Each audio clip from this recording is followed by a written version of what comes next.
En ce mois de septembre 2018, Turto accueillait la 4e édition de la Turto Geek Convention.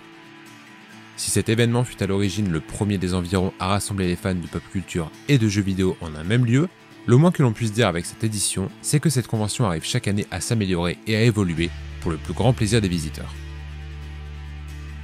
Plus de place, des allées plus dégagées et accessibles, une scène avec des événements, un point restauration bien mieux organisé, des nouveautés telles que les flippers ou l'horror box, mais aussi de grands classiques comme le concours de cosplay ou les passages costumes de Stark Animation, on se doit de noter les attentions apportées à l'organisation et il était dur de s'ennuyer cette année encore.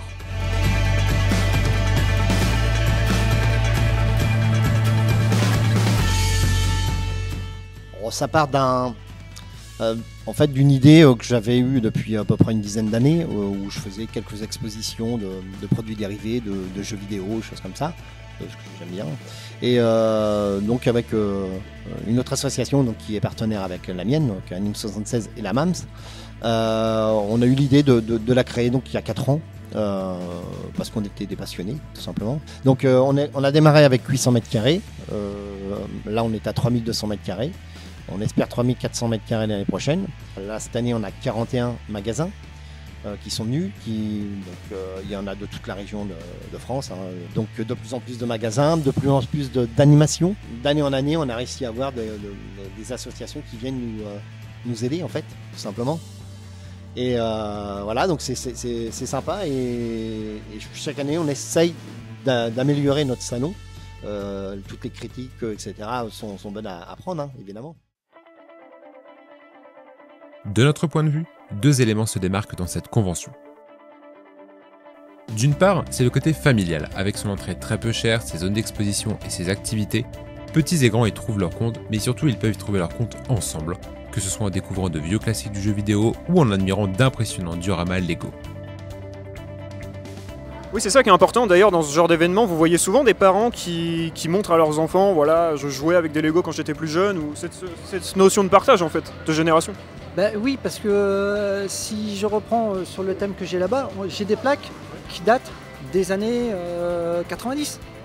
Donc, des choses que les parents avaient. J'avais ce genre de choses. Je faisais ça. Et par contre, les enfants, ils regardent, moi, papa, moi, j'ai ça à la maison. Donc, on a les 2 générations qui se regroupent.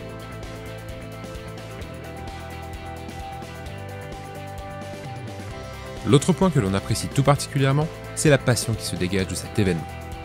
Que ce soit chez les organisateurs tout comme chez les exposants, on se retrouve entouré de passionnés.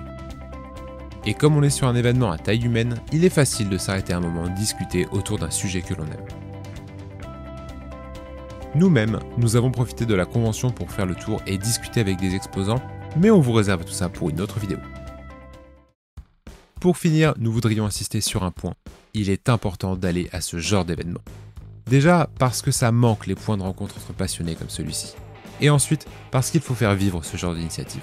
Les organisateurs de la Turto Geek Convention nous ont montré avec ces 4 années à quel point ils pouvaient évoluer et s'améliorer. Et ça, c'est aussi grâce aux visiteurs et à leur retour.